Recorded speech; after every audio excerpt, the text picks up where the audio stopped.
உண்மையில நம்மளுடைய இந்த உரிமைகளை பெறுவதற்காக காலகாலமா உள்ள இந்த நடைமுறைகளை வந்து காப்பாற்றுறதுக்காகவும் நம்ம எல்லாம் இன்னைக்கு ஒரு உண்ணாவிரத போராட்டம் ஜனநாயக ரீதியா நீதிமன்ற உத்தரவு பெற்று இன்னைக்கு நம்ம உண்ணாவிரதம் இருக்க வந்திருக்கிறோம். நீதிமன்றத்தில் அந்த மண்டபத்திற்குள்ள 100 பேர் தான் அனுமதிக்கணும் அப்படின்னு சொல்லி தான் ஆர்டர் போட்டிருக்காங்க. அதில் பஞ்சாயத்தில் அனுமதி வேங்க அப்படின்னு சொல்லி அது கோவில் நிர்வாகம் தான் கோர்ட்டுக்கு போயிருக்காங்க. கோவில் நிர்வாகம் தான் நாங்கள் நத்தத்துப்பட்டி பஞ்சாயத்தில் போய் இதுக்கான அனுமதி வாங்கவா இல்லைன்னா இருக்கன்குடியில் போய் வாங்கவா அப்படின்னு சொல்லி கேட்காங்க. உடனே நீதிமன்றம் என்ன சொல்லுதுன்னா கலெக்டருக்கு ஒரு ஆர்டர் போடுது. என்ன ஆர்டர் போடுதுன்னா அந்த இருக்கன்குடி மாரியம்மன் கோவில் எந்த பஞ்சாயத்துக்கு சொந்தம், அதாவது அந்த புல எண் 933/2 அதில் தான் கோவில் இருக்கு.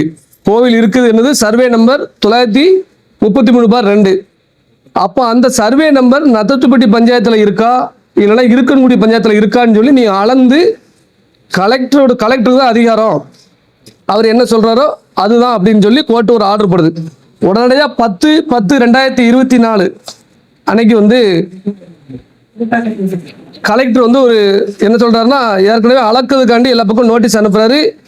அது அந்த பஞ்சாயத்து தலைவர்கள் வருவாயாளர்கள் விஓ எல்லா அதிகாரிகளுக்கும் அந்த வரையறை பண்ண போறோம். இந்த எல்லையை மட்டும் இந்த சர்வே நம்பரு எந்த பஞ்சாயத்து உறுப்பினரும் வரையறை பண்ண போறோம், அதனால நீங்க எல்லாரும் வாங்க அப்படின்னு சொல்லி எல்லாத்துக்கும் லெட்டர் அனுப்பிட்டு அளந்து பார்க்காங்க. அளந்து பார்த்ததுல 10/10/2024 அவர் ஒரு அறிக்கை தாக்கல் பண்ணியிருக்காரு. யாரு? கலெக்டர் ஒரு ஆர்டர் போடுறாரு. இந்த 933/2 நத்தத்துப்பட்டி பஞ்சாயத்துக்கு தான் சொந்தம், அந்த கோவிலும் நத்தத்துப்பட்டிக்கு தான் சொந்தம், இந்த பஞ்சாயத்துக்கு சொந்தம் அப்படின்னு சொல்லி கலெக்டர் ஒரு தீர்ப்பை கொடுத்துருக்காரு. ஏன்னா கலெக்டரோட தீர்ப்பு தான் இறுதி தீர்ப்பு, அதில் எந்த ஒரு மாற்றுக்கருத்து இல்லை. நம்ம போய் உட்காந்து அளக்கலை. இந்த டிஸ்ட்ரிக்டோட முதல் குடிமகன் யாரு? கலெக்டர் தான் கொடுத்துருக்காப்ல. அப்போ கொடுக்கும்பொழுது என்ன ஆகினா இல்லை இது ஏற்றுக்கிட மாட்டோம் அப்படின்னு சொல்லி அந்த சமூக மக்கள் எல்லாரும் சேர்ந்து போய் மினிஸ்டரை போய் பார்க்க போகும்போது அப்போ அவர் என்ன பண்ணியிருந்தாரு, சரி ரைட்டு இப்போ உள்ள பிரச்சனைக்கு ஒரு சில பிரச்சனைகள் வந்துடக்கூடாது, அதனால இதை கொஞ்சம் ஸ்டாப் பண்ணுது அப்படின்னு சொல்லி கலெக்டர் மறு ஆர்டர் ஒன்று போட சொல்றாப்ல. அதில் கலெக்டர் சொன்ன ஒரு வார்த்தை என்னன்னா, அதாவது நிறுத்தி, அதாவது எப்படின்னா இதை நிறுத்தி, அதாவது ஸ்டாப் பண்ணி வைக்கல, நான் கோர்ட்டு எனக்கு என்ன சொல்லியிருக்கோ அதை நான் அந்த ஆர்டர் காப்பி கோர்ட்டில் ஒப்படைச்சிருவேன், ஆனால் இதுதான் சொந்தம், அதாவது இதுதான் அப்படிங்கிற நீங்கள் யாரும் உரிமை கொண்டாட வேண்டாம், அது கடைசியாக கோர்ட்டு முடிவு பண்ணட்டும், அரசாங்கம் முடிவு பண்ணட்டும், ஆனால் நான் இப்போ அளந்ததை, அதாவது இந்த 933/2 நம்ம பஞ்சாயத்தில் இருக்கு அப்படின்னு சொல்லி கலெக்டர் கோர்ட்டில் ஒப்படைச்சிட்டார். அவர் ஒரு அறிக்கை ஏன்னா 2 மக்களுக்கு புரியணும் அப்படிங்கிறதுக்காண்டி ஸ்டாப் பண்ணி வச்சிருக்காங்க.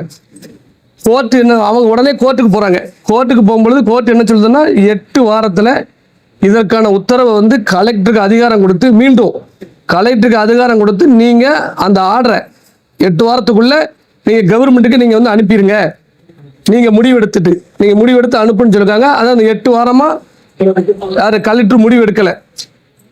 அதை முடிவெடுத்து உண்மைத்தன்மையை நம்ம அரசு உடனடியாக செவி சாய்க்கணும், நடைமுறைக்கு கொண்டு வரணும் அப்படின்னு சொல்லி கோர்ட்டோட ஆர்டரை உபயோகப்படுத்த சொல்லி நம்ம இப்போ உண்ணாவிரதம் இருக்கோம். என்ன புரியுதா உங்களுக்கு? ஏன் நம்ம உண்ணாவிரதம் இருக்கோம் அப்படிங்கிறது தெரியணும் முடியல, அதனால எல்லாத்துக்கும் சொல்றேன். அதனால நீதிமன்ற உத்தரவுப்படி இதுல எந்த காரணத்தை கொண்டு நம்ம, அதாவது நமது வழக்கறிஞர்கள், ஊர் சார்பா நியமிக்கப்பட்ட வழக்கறிஞர்கள் மிகவும் சிறப்பான முறையில் செயல்பட்டிருக்காங்க. இந்த கமிட்டி குழு ஊர் சார்பா, நம்ம நாட்டாமா கூட இருந்த எல்லாருமே நல்ல சிறப்பாக ஊர் மக்கள் சார்பாக செயல்பட்டு ஹைகோர்ட்டில் நல்ல ஆர்டர் வாங்கியிருக்காங்க. இது எல்லாமே பேப்பர்ஸ், ரெக்கார்ட்ஸ் நம்ம ரெக்கார்டு எல்லாமே ஒரிஜினல் ரெக்கார்டு வச்சிருக்கிறோம். அதனால அந்த கோர்ட்டு ஆர்டரை உபயோகப்படுத்தணும் அப்படின்னு சொல்லி இன்னைக்கு நம்ம எல்லாரும் உண்ணாவிரதம் இருக்கிறோம். 5 மணி வரைக்கும் நமக்கு உண்ணாவிரதுக்கு டைம் வைக்கிருக்காங்க. மண்டபத்துக்குள்ள 100 பேர் இருக்கணும் அப்படின்னு சொன்னதுனால உயர்நீதிமன்ற உத்தரவுப்படி நீதிமன்றத்துக்கு சட்டத்துக்கு உட்பட்டு எல்லாரும் ஜனநாயக ரீதியாக அந்த 100 பேர் மட்டும் இதில் இருக்கிறோம். அப்புறம் எல்லாரும் ஏன் எல்லாரும் நம்ம வரலையே வைக்கலன்னு வந்து நீங்கள் நினச்சிட கூட பற்றிலாம், அதனால சொல்லுது உங்களுக்கு என்ன சந்தோஷம்.